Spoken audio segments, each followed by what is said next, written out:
Hello my dear friends, I hope you all are doing good. This is Prashant Mamani and I warmly welcome all of you to StudyIQ. Identify the person that you can see on your screen. Yesterday's picture was a bit difficult, I thought, but you guys are getting pro with it. I can throw any difficult picture and I'm sure many of you will get it right. So let's see whether you can get it right today or not. Having said that, dear friends, if you haven't got our pen drive and tablet courses yet, then I would reckon all of you to get it as soon as possible. The thing is, this pen drive and tablet courses that are provided by the StudyIQ are designed by the best faculties of our country.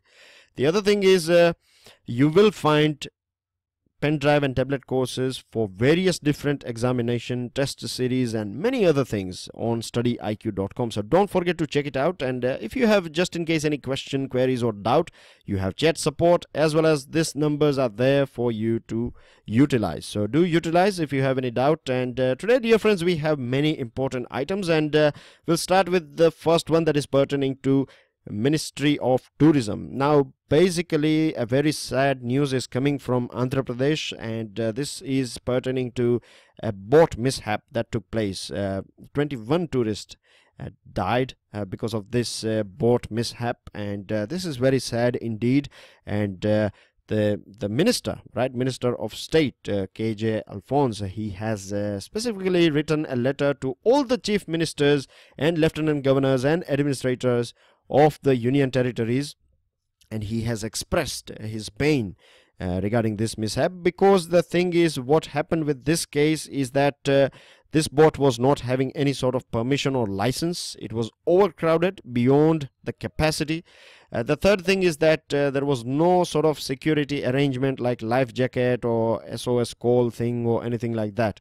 And the other thing is, if you don't have this sort of things, we have all this standard operating procedure. Everything is given there, and even then we are not using it, then of course someone is at fault, right? Someone is not ensuring or doing his or her duty, so they should be made accountable for this sort of incidents. And dear friends, see here, this is the route of River Krishna. It starts from this part here, Maharashtra, Mahabaleshwar, you can see here, and this indicates that it starts from Western Ghat. So remember this thing, and the mouth of this Krishna river is in Bay of Bengal.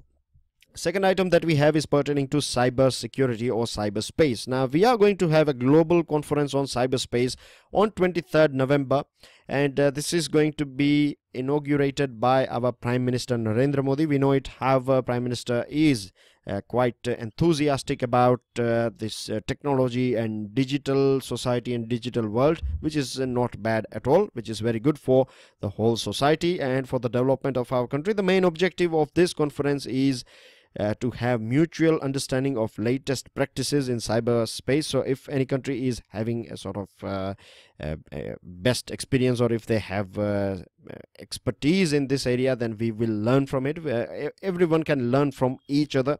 We can share best practices. Apart from that, more coordination and security measures will be discussed as well. The thing is, 33 countries are going to take part in it, and nearly 1,000 people will participate via technology.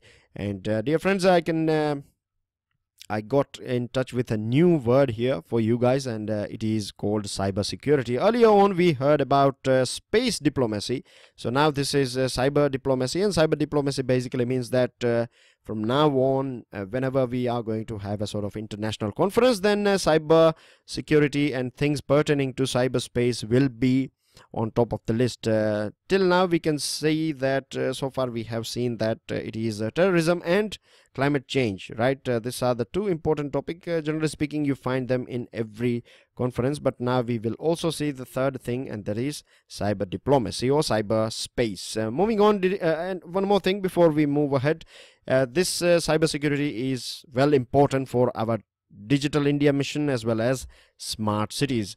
The next item that we have is pertaining to this National Press Day that is being celebrated across the country today.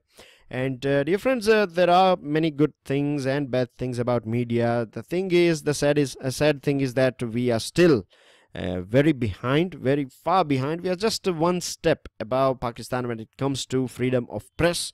We know there are many people who are engaged in paid news, and there are many organizations that you can clearly see, if you I'm sure you have observed this thing, that some news channels, they are supporting the ruling party, some of them are supporting the opposition party, and so the news that you get from them are of course partial and biased, so they are not a reliable source of information.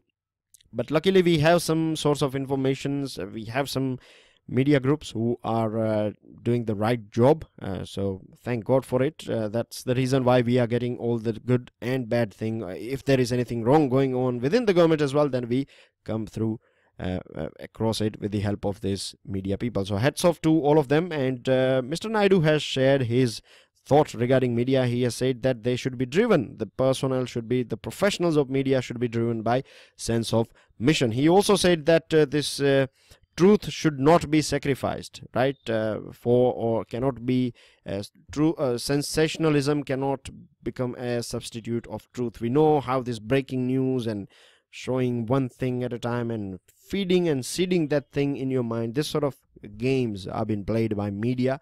And if we go back to the history, then as well, we find that media has played a very important role in national freedom struggle, from Gandhiji to other. There are many famous personalities who have used media to spread the right information. Apart from that, we know today that we have different source of media. We have internet, we have radio, magazines, and we have television and newspapers. No doubt these are different you can say medium for news. And when we talk about social media, it is a very important, or it is playing a very important role at present, and Prime Minister has shared his views on this thing. He has said that the use of social media, particularly with the help of mobile phone, has increased. We have seen a sort of drastic rise in this thing. And if we go through some of the ministries, like particularly this MEA, Ministry of External Affairs, then we know that apart from spreading or passing information, it is also taking complaints as well on this Twitter handle. So you can see that social media is a very important thing. And the other negative side is that we also see fake news as well have been catered by social media. So you have both sides of the coin here, right? You have positive points as well as negative points, and I believe that this, when you have both these points, and just in case if you counter any sort of question on social media, whether you have to critically analyze it or whether you have to say good things about it, when you have both the points, so you have more, you can say more arrows in your stand. And with this, dear friends, there are other important items, and this one is pertaining to Power Ministry. Now, we have talked about this Saubhagya scheme. This scheme is pertaining to providing electricity to households. Earlier on, the Deen Dayal Upadhyay scheme was related to providing electricity to villages, right? And you can say a loophole in this thing was that even if 10% of houses in a village were provided with electric connection, then that village was considered as electrified village, which is not right thing, isn't it? But here this Saubhagya scheme will change this thing, because it is going to provide 4 crore households with electricity by the end of December 2018. So we have got what, 13 months to go, and the way things are going on, we can say that we would be able to achieve it, hopefully. And government has launched today, they have launched a portal, a website of this Saubhagya scheme, and it is going to work as a dashboard, so the ministry can look after, or they can monitor how many houses are electrified so far and how many are left and things like that. So information collection, and once you have proper data coming in, then you can know where we are standing at present. Moving on to another item, we have many cabinet important decisions taken by cabinet, and I will take you through them. The important ones, the first one is this creation of National Anti-Profiteering Authority, NAA. Now, what NAA is all about? First of all, it will work under GST, right? Goods and Service Tax. So, and what this is all about, NAA, basically in a layman's language, imagine a product that is the MRP of a product is 10 rupees. Now let's imagine that within this 10 rupees you have 3 rupees as GST tax. Now we know that government has reduced GST on many different items, right? So there would be a drop in this GST, isn't it? You cannot this 3 rupees may, say for example, fall down to 1 rupees, right? Just it is a sort of hypothetical example, so it's just for your understanding. So now you can imagine that when there is a drop of 2 rupees and when GST is 1 rupee from 3 rupee, then the final MRP of that product should be ideally 8 rupees, right? It should be 8 rupees because there is a drop of 2 rupees. But what normally this many businesses, what they do is that they will keep the MRP as it is, right? And let me give you one more thing just for your adding more clarity on this thing. So 7 rupees is the total cost price, and then you have GST and everything. So now here in this case GST is 1 rupee, so the total price is 8 rupees. That's how it should be. But many businesses, what they do is they will keep the GST as it is. They cannot do anything about it, but they will increase the price of this thing. They will make it 9. From 7 they will make it 9. So this 2 rupees is going straight in their pocket, right? So this is a way of increasing their profit. So that's the reason why you have this name, Anti-Profiteering Authority. So I hope this is clear to you now. And of course this body, the structure of this body is going to be it is going to have 5 members. The head is going to have power equivalent to senior officer of level of Secretary of Government of India, right? And you will have 4 technical members in it. So in total you have 5 members, and it can take important steps. Say for example, if it finds that any particular company is doing this sort of practices, right, then it can ask them to refund the money, the overcharged money, back to the customer. This is the first thing. If that is not possible, then if, say for example, you buy a packet of biscuit and now it is not possible for the company to find out who has bought this packet of biscuit, so this money can go to consumer welfare fund. So eventually it will be utilized for betterment of consumer.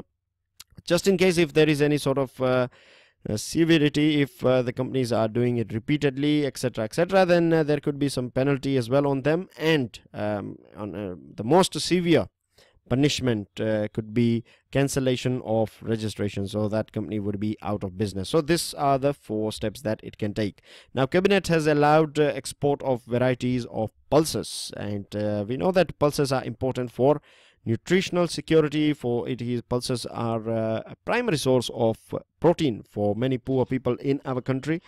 And when we have good production, right, here we have a huge amount of demand is quite high in our country of pulses, and earlier on the supply was not matching the demand, but now it is fine. And when the government is allowing the farmers or the people to export pulses, this itself indicates that we have appropriate amount of pulses, so the supply and demand is equal, generally speaking, so that it is safe to supply it to other countries as well. Now when the government allows the people to export pulses, basically the farmers will be able to earn more money out of it. If they make good money, then it will motivate them, encourage them next year to expand the area of sowing. So eventually the prices of pulses will come down when we talk about this domestic market. So it would be a good step in nutritional security and source of protein for the poor people. Apart from that, the exporters as well, they would be able to make money out of it when they are allowed to export these things. With this, dear friends, another item is pertaining to increase in carpet area of houses eligible for interest subsidy. And basically government has increased this carpet area, and you can of course go through this file. You can download it, no doubt, because we have limited time here, so I'm just providing you important information pertaining to this thing. See, when this carpet area is extended, basically earlier on it was this scheme was applicable or was covering only poor people, but now it will include middle class as well under it. So you can imagine that this will give a push to infrastructure in our country. Many projects that were on choke hold, now they will get a new life, they will restart, and new projects will come in as well, and this will kick in, or you can say this will provide more, you can say, a sort of pace to the will of our economy, because infrastructure is a sector that employs huge amount of people. And if new projects are coming in, and if the older projects are getting a sort of restart, then you can imagine that the whole thing will come back in line. Then a centrally sponsored scheme for development of infrastructure facilities for judiciary. Here facilities for courts as well as residence facility for judges will be improved. And you might be thinking why they do get big houses and things like that. The thing is, many of it is the nature of their job. Many times they have to sort out things from their home, and if they are being provided good facility, then eventually it will help in making our judicial process more effective and more efficient. So this is a step in right direction, and government has provided 3,320 crore rupees it is going to spend after this modification. Women and Child Development Ministry, and again this decision is being taken by the cabinet. They are going to carry on this schemes that you can see on your screen. It is Anganwadi Service, National Nutrition Mission. Then you have this scheme for adolescent girls, Child Protection Services, National Creche Scheme. And all these schemes that I have just referred to are falling under the big umbrella of Integrated Child Development Scheme. Now very quickly, let me take you through all of them. See, this Anganwadi services, the main aim is for the holistic development of children under the age of 6 years. Remember, under the age of 6 years. So the beneficiary are of course children as well as their mother as well. Pregnant women as well as lactating mothers are going to benefit out of this Anganwadi service. The second one is adolescent scheme for adolescent girls. Adolescent basically means girls falling under this teenage category. So we can understand it would be about their education, it would be about their health, right? It would be about inculcating confidence and skills in them. And that's what it is about, right? To provide good facility of education, sanitation and things like that. And this, when we provide education, when we look after the health of our girls, then we make them more self-reliant, and we make them more aware citizens. So all the ill things that take place with them, like say for example child marriage or any sort of abuse or anything, right, they can when they are empowered, right, they can resist this thing, and they can stop all this nonsense that is going on with them. So this is a good scheme for girls. And then we have third one, Child Protection Services, and this is about all those children who for whatever reason are having some sort of problem with laws, if they are associated with some sort of crime. So we have to ensure that whenever small children's, right, I'm talking about very tiny small children, teenagers, right, 11, 12, 13, 14, this age. So they are at a very tender age, and if they are associated with any crime, then we have to ensure that we train them, re-engineer them, and then when we launch them back in the society, they are a sort of refined citizen. But this last one is a National Creche Scheme, and it is about providing safe place for mothers to leave their children while they are at work. So it is going to help working women, and we can understand that when a lady can carry on with her career, and when her child is small in the sense between 6 months to 6 years. You can imagine for a mother, if her baby is being looked after very well, then she can focus on her work as well. At the same time, she would this will empower her, and she would means the protection and development of her child will be taken care of as well. So that's everything regarding it, dear friends. I have 3 questions for you. The first one is, name the states through which Krishna river flows. The second question is, under Saubhagya scheme, poor household will be given free electricity supply. Is this statement true or false? Justify. And the third one is, as per Maternity Benefit Amendment Bill 2016, women working in the organized sector will now be entitled to paid maternity leave of how much time period, or what is the time period, how much paid holiday she will get. That's everything, dear friends. Don't forget to subscribe, share, like, pass your valuable comments and answer, and don't forget to check out studyiq.com for pen drive and tablet courses. This is Prashant Mavani signing off. I will see you all soon. Till then, enjoy your studies. Jai Hind.